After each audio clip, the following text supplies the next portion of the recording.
Kita bertemu lagi dalam acara ibadah online di gereja kami, GKPB, Gereja Kristen Perjanjian Baru Muntilan. Sama-sama jemaat yang ada di rumah, seluruh pemirsa yang melihat tayangan ini, saya mengajak saudara untuk bisa menyembah Tuhan.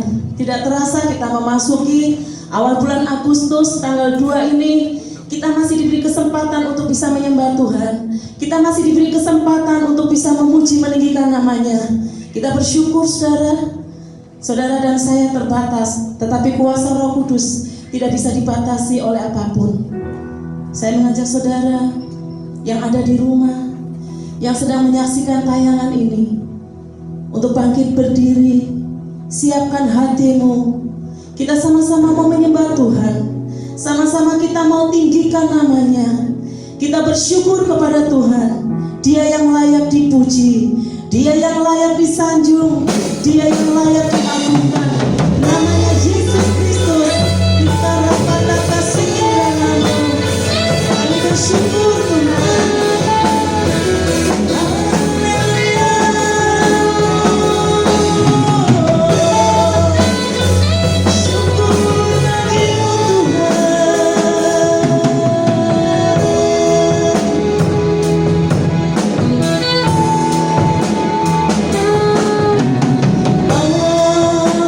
Semesta melukiskan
Ada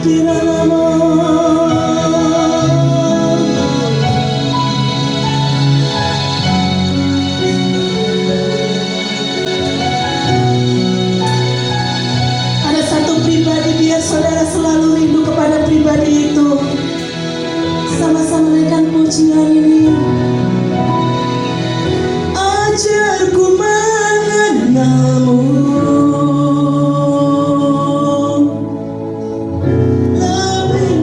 lebih mengenalmu, pribadimu yang ku rindu. Ajar kami mengenalmu, ajarku mengenalmu lagi-lagi. Ajarku mengenalmu, bawaku lebih mengenalmu lebih lagi, pribadimu yang ku rindu. Ajarku mengenalmu lebih lagi, sama-sama. Ajarku mengenalmu, bawaku lebih mengenalmu, pribadimu yang ku rindu. Ajar kami mengenalmu lebih lagi, ajarku mengenalmu, bawaku lebih mengenalmu,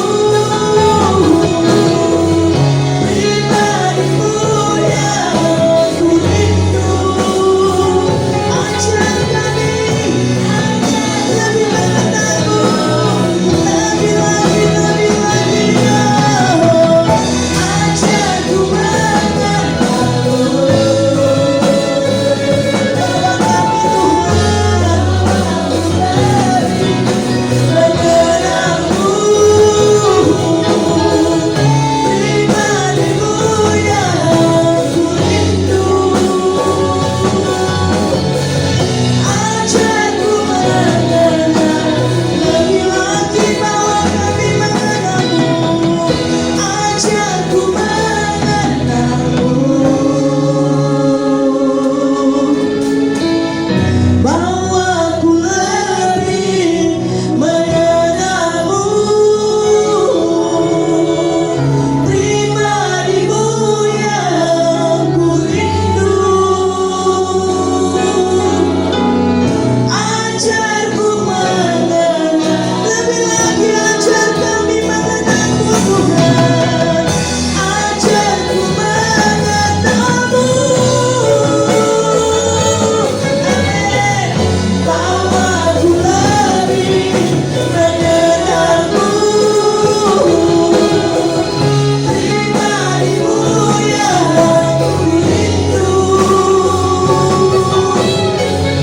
Ajarku mengenalmu, ajarku mengenalmu, ajarku mengenalmu, ajarku mengenal Yesus, ajarku mengenalmu.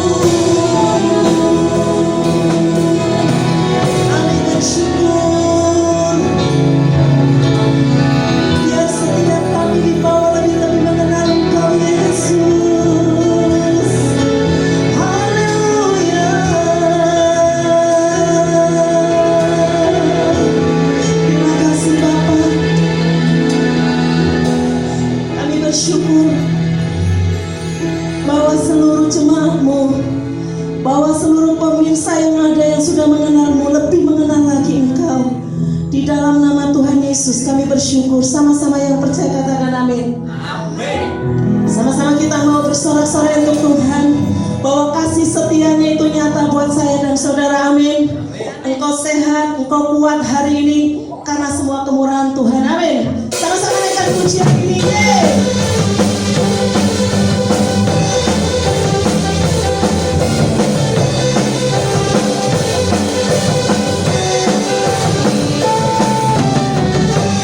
Kasih setiamu nyata bagiku, hikmat kebajikan tersedia bagiku. Setiap alasanku dibakar cahaya, dan aku beda sebagiku.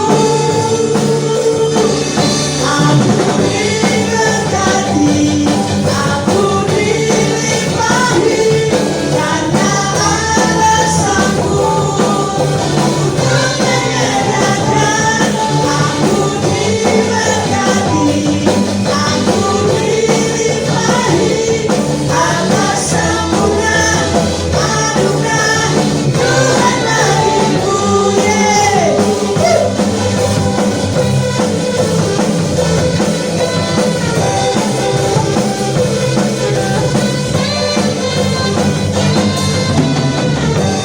Kasih setiamu nyata bagiku, hikmat kebajikan tersedia bagiku.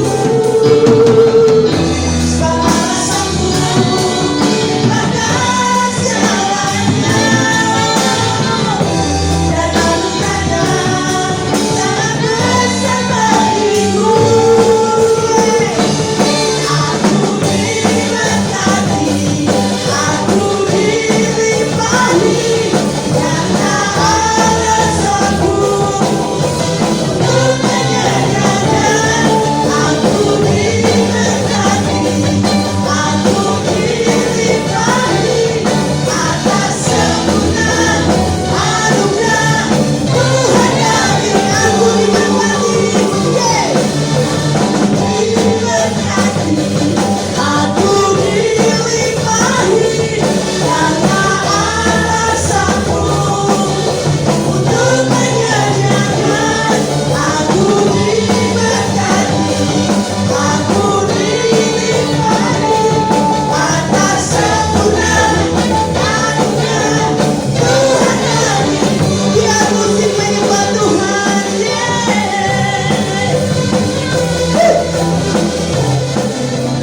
Tuhan, siapkan setiap hati kita, seluruh pemirsa, seluruh jemaat yang ada. Siapkan hatimu, saudara. Biar Roh Kudus bertata berbicara kepada setiap kita. Ikara pataka shikira takarana.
perisaiku, Kau Yesus perisai kami.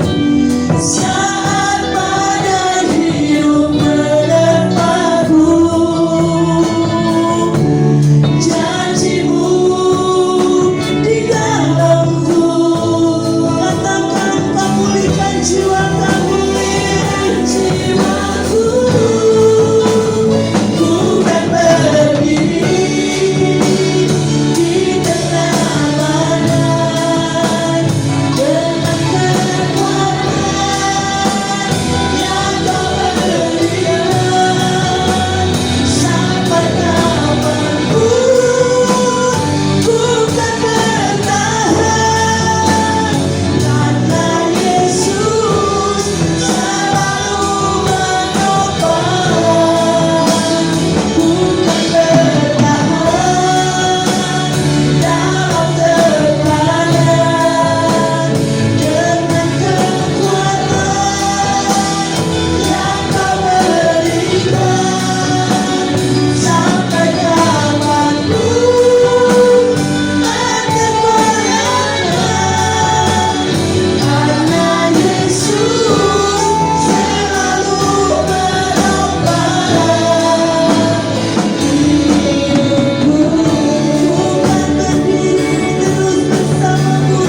bersyukur Tuhan, ada tekanan-tekanan yang begitu berat harus dihadapi oleh setiap orang yang percaya.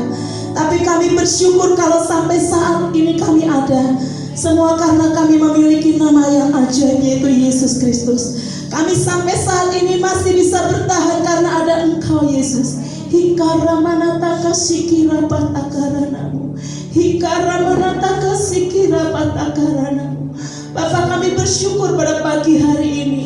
Biarlah ada satu kekuatan dari kuasa Roh Kudus-Mu yang akan menguatkan setiap para umat Tuhan di seluruh penjuru dunia ini, Bapak, menghadapi tekanan-tekanan, menghadapi situasi yang sulit, menghadapi situasi yang tidak bisa dimengerti oleh setiap kami. Tapi kami tetap percaya, kami akan tetap bertahan karena janji-Mu Tuhan, Engkau selalu menopang kami.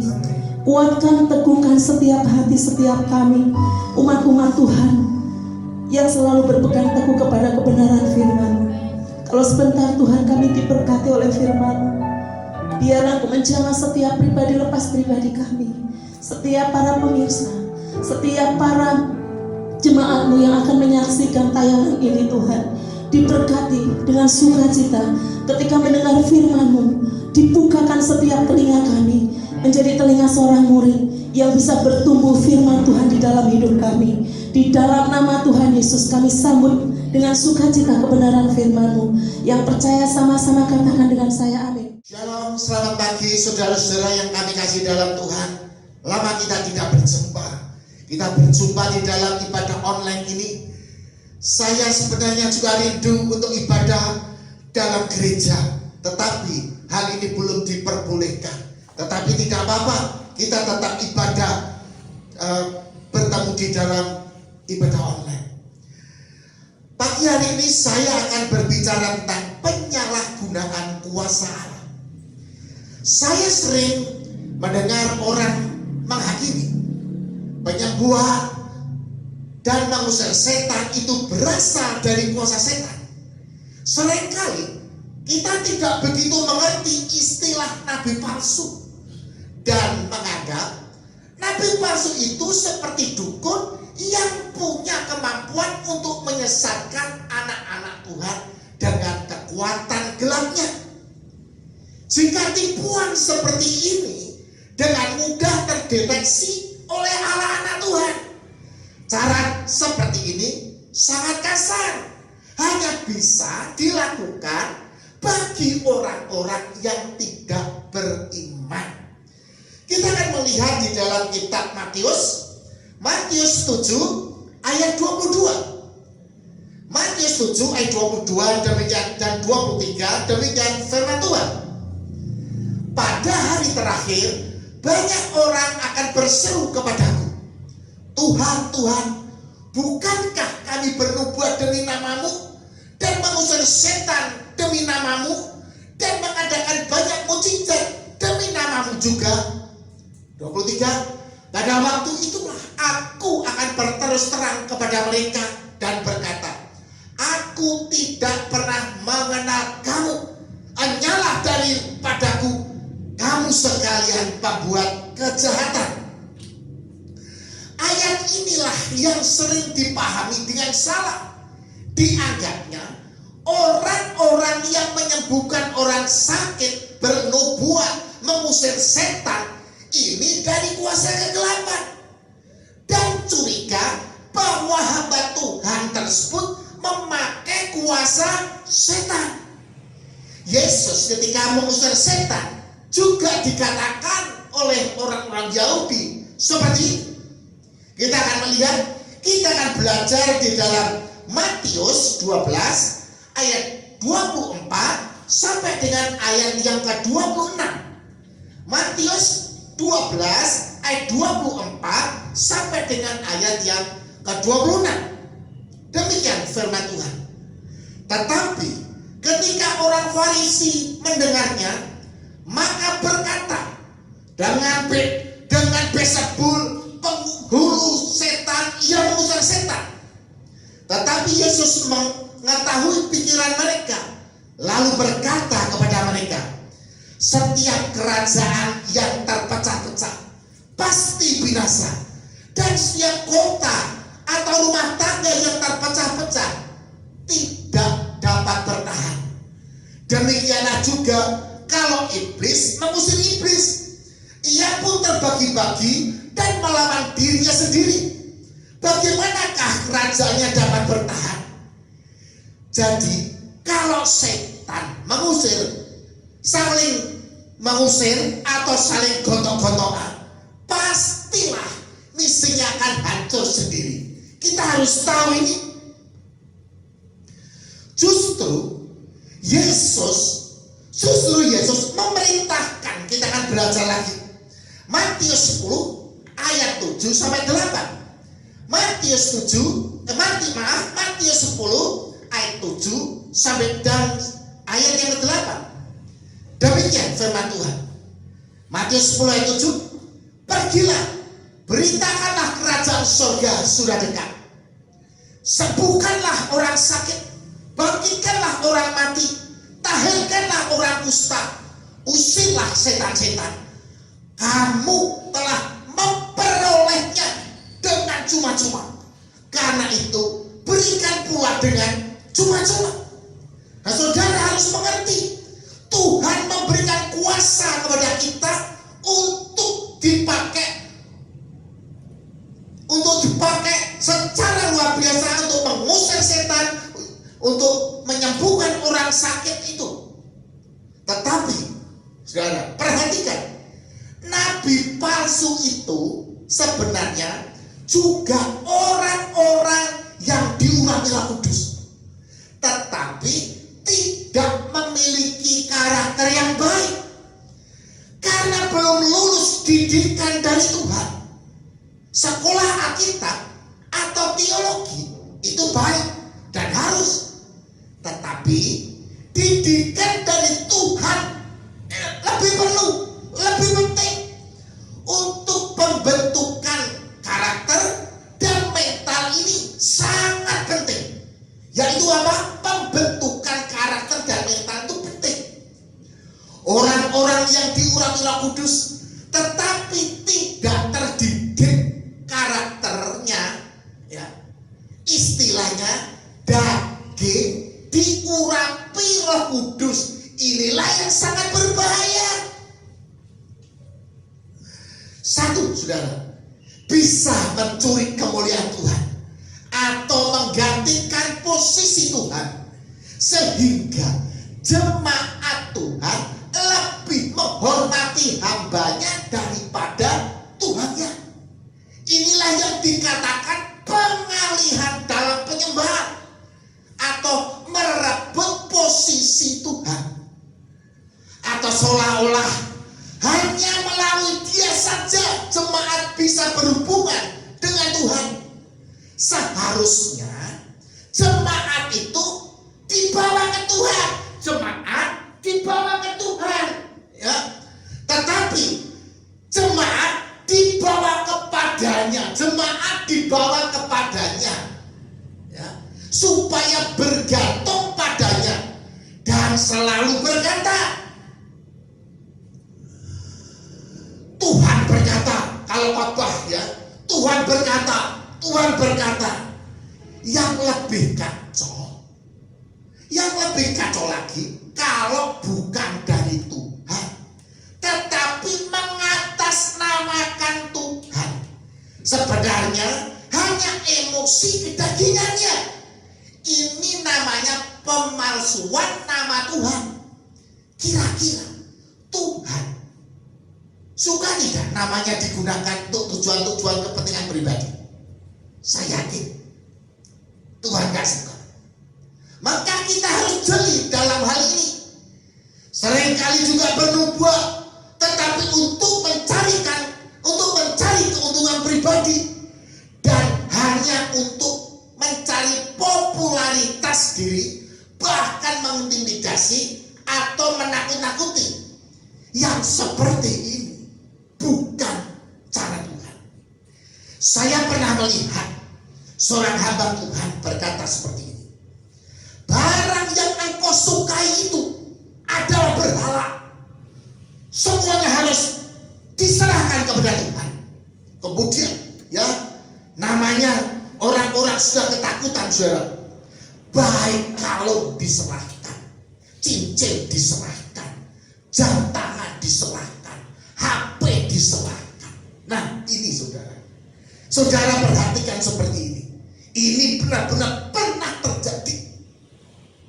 Yang kedua adalah menjual Yesus. Urapan yang dikomersialkan, mendoakan kesembuhan, melayani pelepasan, tetapi dengan tendensi keuangan. Memang kuasa Tuhan bisa disalahgunakan. Yesus berkata, kamu telah menerima kuasa dengan cuma-cuma, berikan juga dengan cuma-cuma, bukan untuk berbisnis. Yang ketiga, tentang kesombongan. Kesombongan adalah awal dari kejatuhan. Ketika kita dipakai Tuhan dan diurapi Roh Kudus, ini bukannya kita hebat, karena yang bekerja adalah Tuhan dan kita hanya sebagai alatnya saja. Satu contoh saudara, ada satu ukiran yang bagus sekali, ya. Kemudian Tata itu berkata, aku hebat kan, karena aku bisa membuat ukiran ini. Saudara, yang hebat itu tatanya atau orang yang menata, yang mengukir? Saya katakan yang hebat itu justru siapa? Justru tukang ukirnya, bukan tatanya. Ya, kita lihat Lukas 17 ayat 10. Demikian jugalah kamu, apabila kamu telah melakukan segala sesuatu yang ditugaskan kepadamu, hendaklah kamu berkata, kami adalah hamba-hamba yang tidak berguna. Kami hanya melakukan apa yang kami harus lakukan.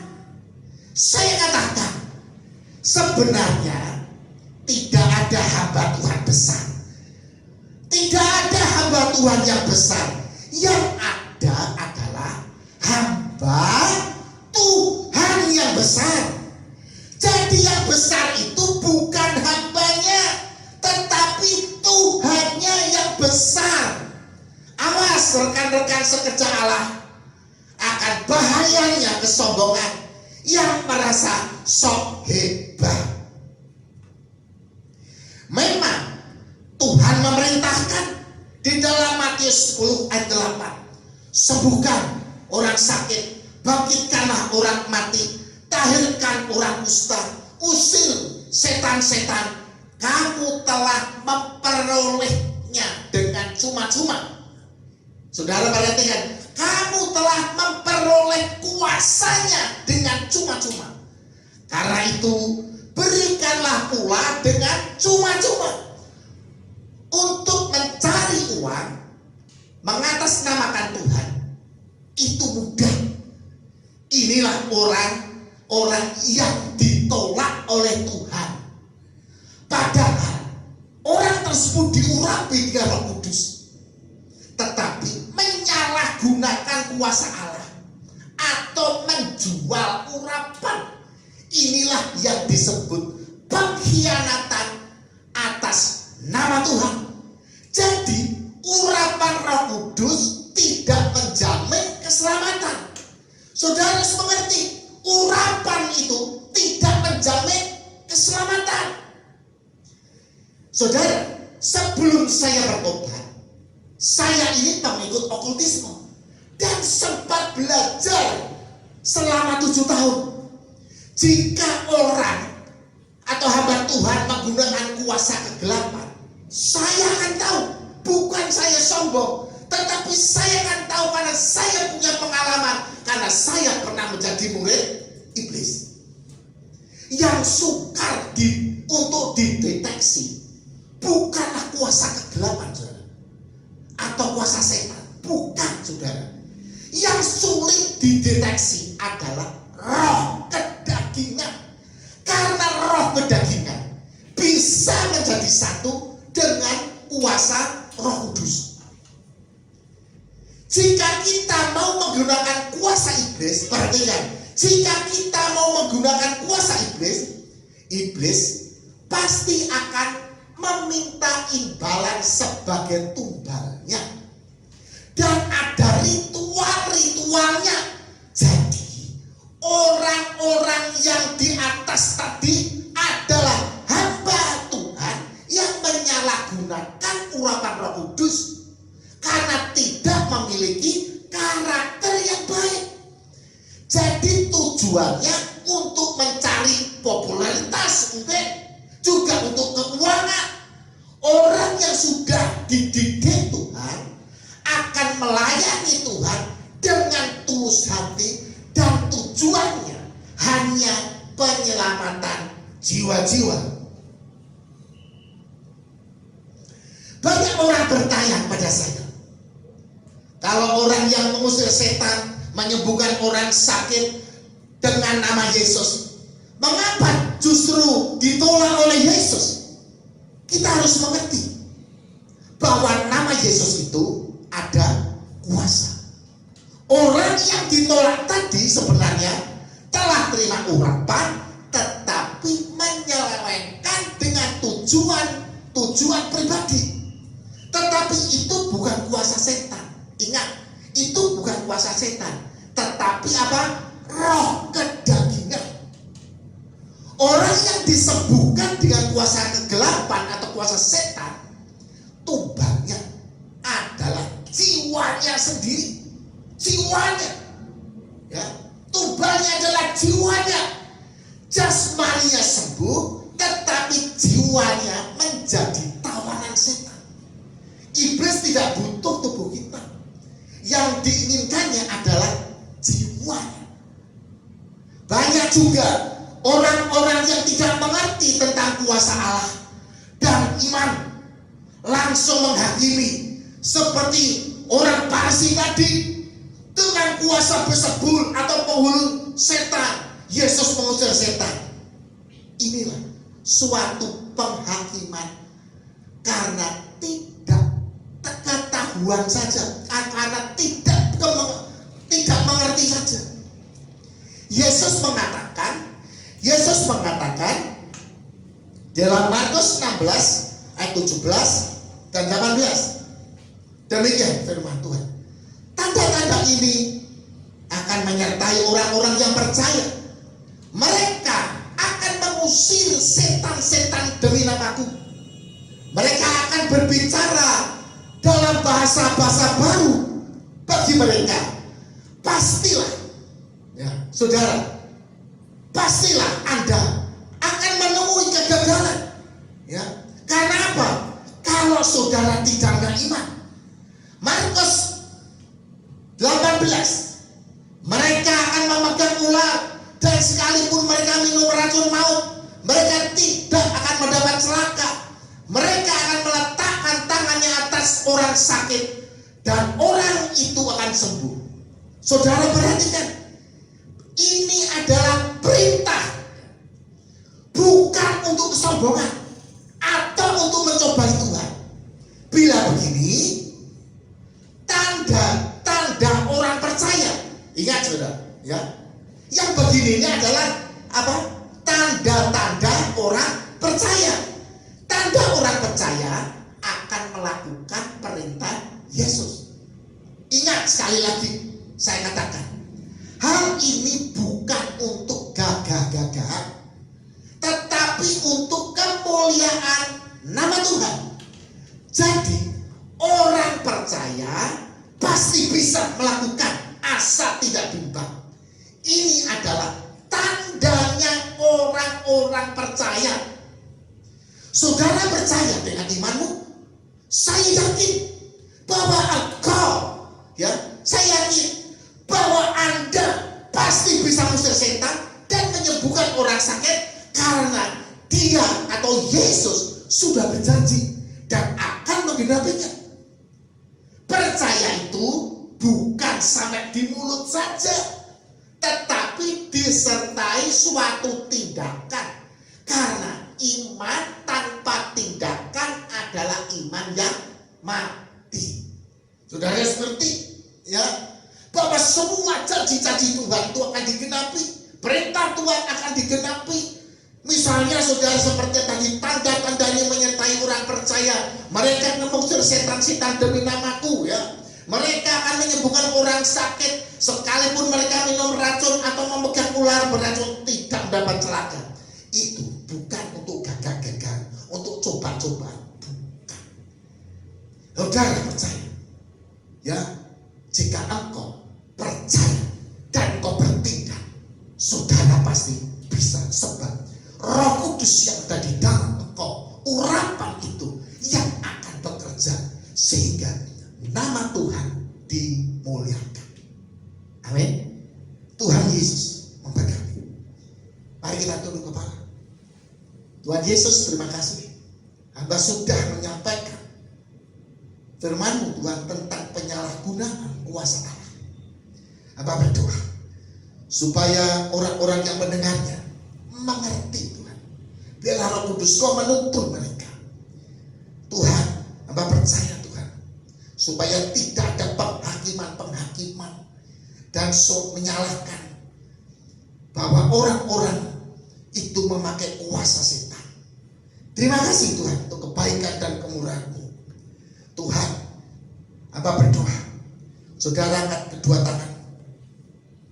Sidang jemaat, para pendengar ibadah online, terimalah berkat rahmat dan Allah Bapa kita, kasih sayang di dalam Tuhan Yesus menyertai dalam kehidupan, sehingga apa yang engkau butuhkan, apa yang engkau perlukan, Tuhan sudah sediakan, sehingga engkau akan mendapatkan damai sejahtera sukacita dalam kehidupan, dan engkau akan menjadi umat pemenang.